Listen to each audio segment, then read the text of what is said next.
Strategy 12, learn from others. What if you do something for the first time? How do you know what it's like, what to expect and what to bring? I had no experience in walking a pilgrim's path, so over the years I built up my own library of pilgrims books. My bookcase has a decent selection of books on a pilgrimage. On how it is to walk alone as a woman, or what hikes there actually are on this planet in the book Epic Hikes of the World, which was gifted to me by my assistant. Books that are more or less stories about how other pilgrims experienced their walks, on the topic of stamina, for example, in the book Wild by Cheryl Strait. Or about the spiritual elements of walking from the books and film by Shirley MacLaine, and the most recent The Salt Path by Rainer Winn on how a pilgrimage can change your life. Those kinds of books are my favorites, those stories of those who went out and walked, who just did it. Different people, different paths, different experiences. Some books gave me a positive vibe and intrigued me. What would it be like if I walked this pilgrim's path, like the pilgrimage to Santiago de Compostela? And for others, I could feel it deep down. Nope, this one is not for me. The Pacific Crest Trail, or PCT for insiders, for example, which runs more than 4,200 kilometers along the western coast of the US. There are parts where you walk for days without food or water available. That just doesn't appeal to me as a person. I love to sleep in hostels and do not want to carry a tent and all my food.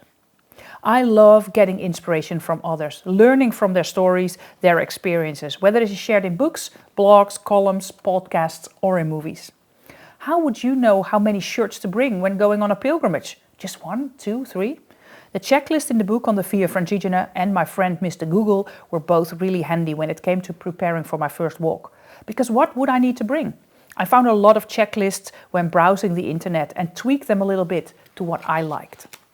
You don't know what you don't know, so how fabulous is it that others who are experienced share their knowledge?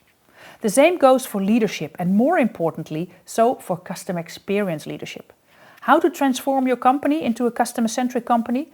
It is inspiring to learn how others went about their journey. Not just a theory like a checklist on what to bring on a pilgrimage, but what did they do in certain situations? How did they engage leaders? How did they manage to get the budget they needed? Make sure you get your inspiration from others, whether it is through conversations, reading books, watching documentaries, listening to podcasts, my Dutch podcast, the CX Travel Guide, or the Data-Driven CX podcast in English, might be the ones for you. And no, my new podcast is coming out, CX Leadership Talks. This is not in the book, but this is an extra. Or learning through presentations. For me, one of the best ways to get a peek behind the scenes is when I'm judging or joining as a guest at the International Customer Experience Awards.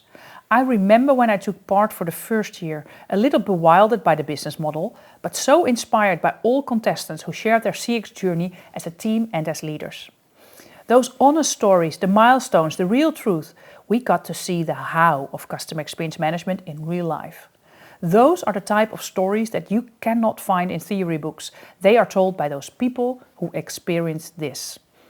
Even though I'm no longer a virgin when it comes to doing and walking a pilgrimage, I will keep learning from others. They make sure to give us true gems of inspiration.